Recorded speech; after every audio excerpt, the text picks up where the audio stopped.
I'm going to talk a bit today about New Mexico wines.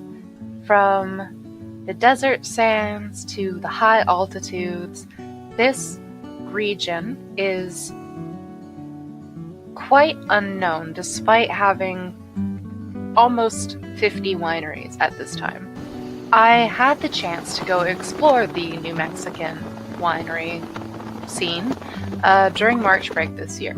So many of the videos and pictures that you see here are from my personal investigation into this budding region. Here in New Mexico, altitude is always a factor. All vineyards are at about 4,000 to 7,000 feet above sea level. With over 87 mountain ranges in the state, it's easy to see why. There are many flats as well, filled with calcareous soils, mostly sands with a pH of 8 and above. This leads to different nutrient uptakes and aromatics in wines.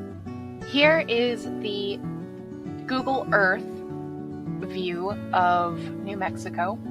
Now, New Mexico has 3 American viticultural areas listed for the state. 2 of them, the Middle Rio Grande and the Mimbres Valley, are solely New Mexico's, with the Mesilla Valley AVA being shared with Texas. Despite this, New Mexico has no regard for the AVA system.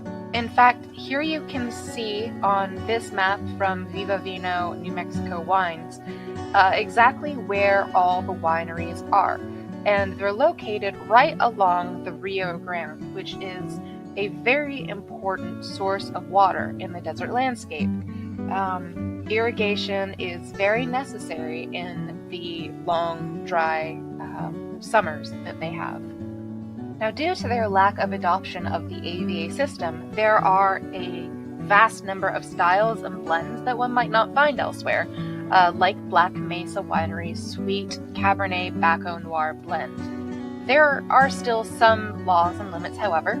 In the state of New Mexico, 50% of the grapes in bottle must come from New Mexico, as well as 50% of their annual production must come from state fruit. Now, this here is a vineyard in Albuquerque from Casa Rondeña, and all of it is actually Riesling.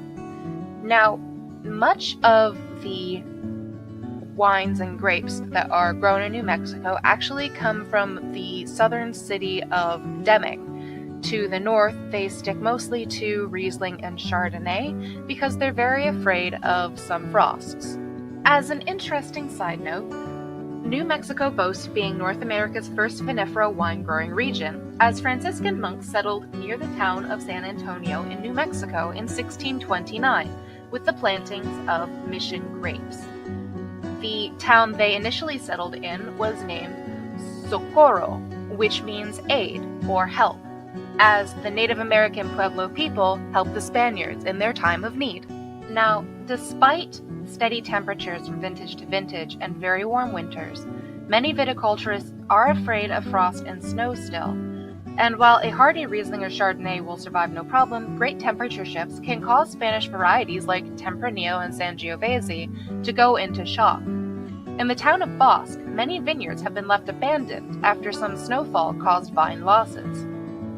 In Deming, the average temperatures are 16.1 degrees Celsius, with an average of 294.6 millimeters of rain, mostly in August. The coldest month is December, where temperatures are about 5.2 degrees Celsius. Comparatively, in Santa Fe, to the north, the average temperature is 10.2 degrees Celsius, with 398.8 millimeters of precipitation, mostly in July. The coldest months in Santa Fe are December and January, where it is an average of negative 0.7 degrees Celsius. But this here is a view flying over El Paso, Texas, right over the border into New Mexico, near the city of Deming. As you can see, it experienced quite a freak snowstorm, and this was in late February, early March. In New Mexico, about 2,500 acres are under vine, with 55 vineyards. About 1 million gallons of wine are made in New Mexico annually as of 2018.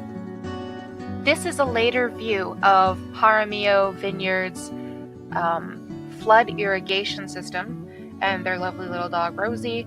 And this was taken from their Facebook page just this month in March.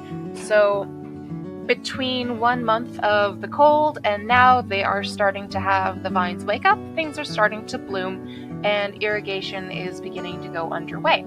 Now, in this particular vineyard, they have tested over 32 varietals, Robert Jaramillo and his wife Barbara.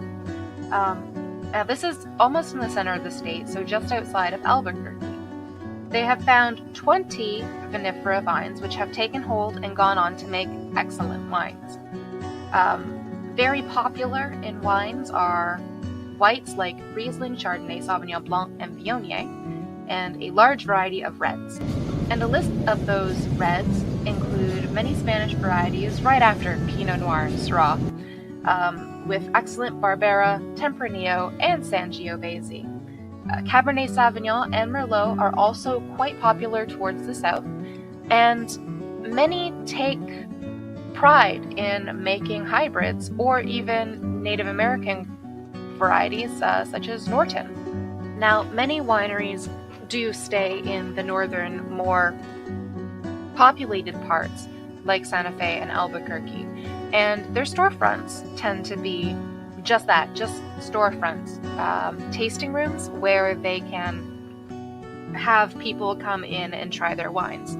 And in New Mexico, that's not a problem, as a winery is allowed to have up to 3 tasting rooms.